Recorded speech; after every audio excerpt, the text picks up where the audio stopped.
क्यों, कब और कैसे डूबी द्वारिका? श्री कृष्ण की नगरी द्वारिका महाभारत युद्ध के 36 वर्ष पश्चात समुद्र में डूब जाती है। द्वारिका के समुद्र में डूबने से पूर्व श्री कृष्ण सहित सारे यदुवंशी भी मारे जाते हैं। समस्त यदुवंशियों के मारे जाने और द्वारिका के समुद्र में विलीन होने के पीछे मुख्य रूप से दो घटनाएं जिम्मेदार हैं।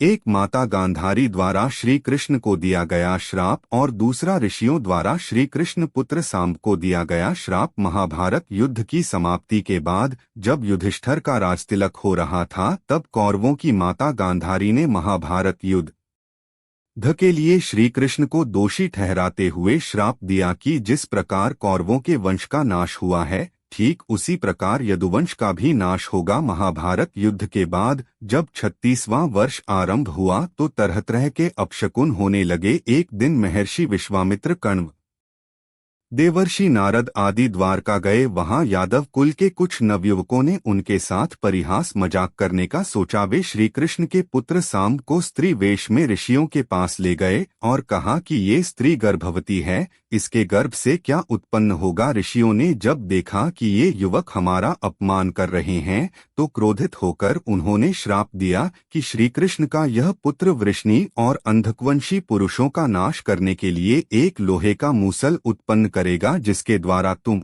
जैसे क्रूर और क्रोधी लोग अपने समस्त कुल का संहार करोगे। उस मूसल के प्रभाव से केवल श्री कृष्ण व बलराम ही बच पाएंगे। श्री कृष्ण को जब यह बात पता चली तो उन्होंने कहा कि ये बात अवश्य सत्य होगी। मुनियों के श्राप के प्रभाव से दूसरे दिन ही सांब ने मूसल उत्पन्न किया।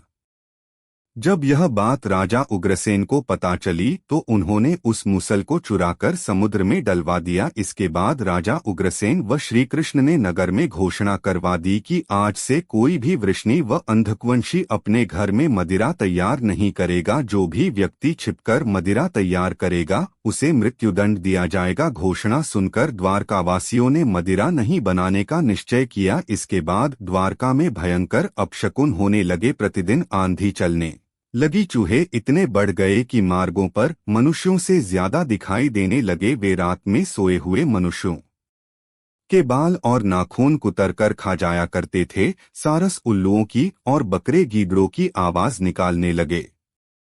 गायों के पेट से गधे, कुत्तियों से बिलाव और नेवलियों के गर्भ से चूहे पैदा होने लगे। उस समय यदुवंशियों को पाप करते शर्म नहीं आती थी। जब श्री कृष्ण ने नगर में होते इन अपशकुनों को देखा तो उन्होंने सोचा कि कौरवों की माता गांधारी का श्राप सत्य होने का समय आ गया है। इन अपशकुनों को देखकर तथा पक्ष के 13वें दिन अमावस्या का संयोग जानकर श्री कृष्ण काल की अवस्था पर विचार करने लगे। उन्होंने देखा कि इस समय वैसा ही योग बन रहा है जैसा महाभारत के युद्ध के समय बना था। गांधारी के श्राप को सत्य करने के उद्देश्य से श्री कृष्ण ने यदुवंशियों को तीर्थयात्रा करने की आज्ञा दी। श्री कृष्ण की आज्ञा से सभी राजवंशी समुद्र के तट पर प्रभास तीर्थ आकर निवास करने लगे। प्रभास तीर्थ में रहते हुए एक दिन जब अंधक व वृष्णि वंशी आपस में बात कर रहे थे, तभी सात्यकी ने आवेश में आकर कृतवर्मा का उपहास और अनादर कर दिया।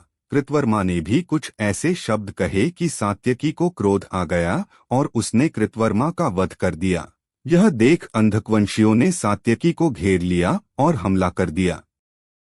सात्यकी को अकेला देख श्री कृष्ण के पुत्र प्रद्युम्न उसे बचाने दौड़े। सात्यकी और प्रद्युम्न अकेले ही अंधकवंशियों से भिड़ गए, परंतु संख्या में अधिक होने के कारण वे अंधकवंशियों को पराजित नहीं कर पाए और अंत में उनके हाथों मारे गए। अपने पुत्र और सात्यकी की मृत्यु से क्रोधित होकर श्री कृष्ण ने एक मुट्ठी एयर का घास उखाड़ ली। हाथ में आते ही वह घास वज्र के समान भयंकर लोहे का मूसल बन गई। उस मूसल से श्री कृष्ण सभी का वध करने लगे। जो कोई भी वह घास उखाड़ता वह भयंकर मूसल में बदल जाती। ऐसा ऋषियों के श्राप के कारण हुआ था।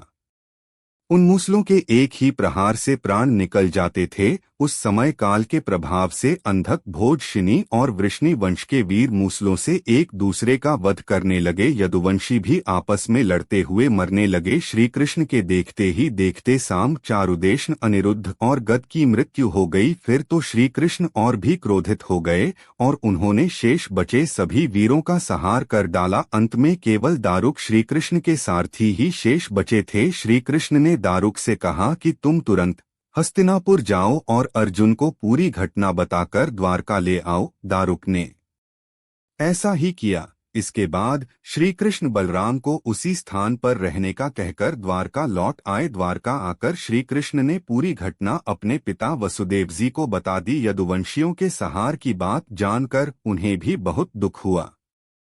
श्री कृष्ण ने वसुदेव जी से कहा कि आप अर्जुन के आने तक स्त्रियों की रक्षा करें। इस समय बलराम जी वन में मेरी प्रतीक्षा कर रहे हैं, मैं उनसे मिलने जा रहा हूँ। जब श्री कृष्ण ने नगर में स्त्रियों का विलाप सुना तो उन्हें सांत्वना देते हुए कहा कि शीघ्र ही अर्जुन द्वारका आने वाले हैं, वे ही तुम्हारी रक्षा करेंगे। ये कहकर श्री कृष्ण बलराम से मिलने चल पड़े। वन में जाकर श्री कृष्ण ने देखा कि बलराम जी समाधि में लीन हैं। देखते ही देखते उनके मुख से सफेद रंग का बहुत बड़ा सांप निकला और समुद्र की ओर चला गया। उस सांप के हजारों मस्तक थे। समुद्र ने स्वयं प्रकट होकर भगवान शेषनाग का स्वागत किया। बलराम जी द्वारा देह त्यागने के बाद श्री कृष्ण उस सूने वन में विचार करते हुए घूमने लगे। घूमते घूमते वे एक स्थान पर बैठ गए और गांधारी द्वारा दिए गए श्राप के बारे में विचार करने लगे। देह त्यागने की इच्छा से श्री कृष्ण ने अपनी इंद्रियों का संयमित किया और महायोग समाधि की अवस्था में पृथ्वी पर लेट गए। जिस समय भगवान श्री कृष्ण समाधि में लीन थे उसी समय जरा नाम का एक शिकारी हिरणों का शिकार करने के उद्देश्य से वहां आ गया। उसने हिरण समझकर दूर से ही श्री कृष्ण पर बाण चला दिया।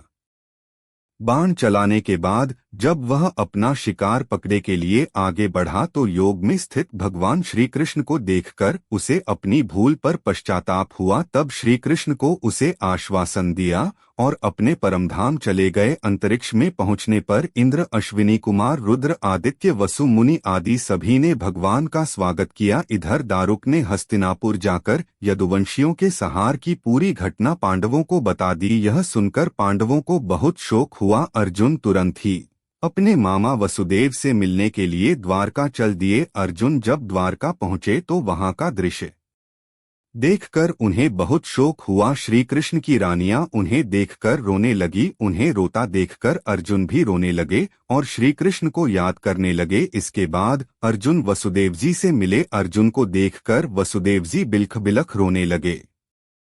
वसुदेव जी ने अर्जुन को श्री कृष्ण का संदेश सुनाते हुए कहा कि द्वारका शीघ्र ही समुद्र में डूबने वाली है, तुम सभी नगरवासियों को अपने साथ ले जाओ। वसुदेव जी की बात सुनकर अर्जुन ने दारुक से सभी मंत्रियों को बुलाने के लिए कहा। मंत्रियों के आते ही अर्जुन ने कहा कि मैं सभी नगरवासियों को यहाँ से इंद्रप्रस्थ ले जाऊंगा क्योंकि शीघ्र ही इस नगर को समुद्र डूबा देगा। अर्जुन ने मंत्रियों से कहा कि आज से 7वें दिन सभी लोग इंद्रप्रस्थ के लिए प्रस्थान करेंगे, इसलिए आप शीघ्र ही इसके लिए तैयारियां शुरू कर दें। सभी मंत्री तुरंत अर्जुन की आज्ञा के पालन में जुट गए। अर्जुन ने वह रात श्री कृष्ण के महल में ही बिताई। अगली सुबह श्री कृष्ण के पिता वसुदेव जी ने प्राण त्याग दिए। अर्जुन ने विधि विधान से उनका अंतिम संस्कार किया। वसुदेव जी की पत्नी देवकी, भद्रा, रोहिणी व मदिरा भी चिता पर बैठकर सती हो गईं। इसके बाद अर्जुन ने प्रभास तीर्थ में मारे गए समस्त यदुवंशियों का भी अंतिम संस्कार किया। 7वें दिन अर्जुन श्री कृष्ण के परिजनों तथा सभी नगरवासियों को साथ लेकर इंद्रप्रस्थ की ओर चल दिए। उन सभी के जाते ही द्वारका नगरी समुद्र में डूब गई। ये दृश्य देखकर सभी को बड़ा आश्चर्य हुआ।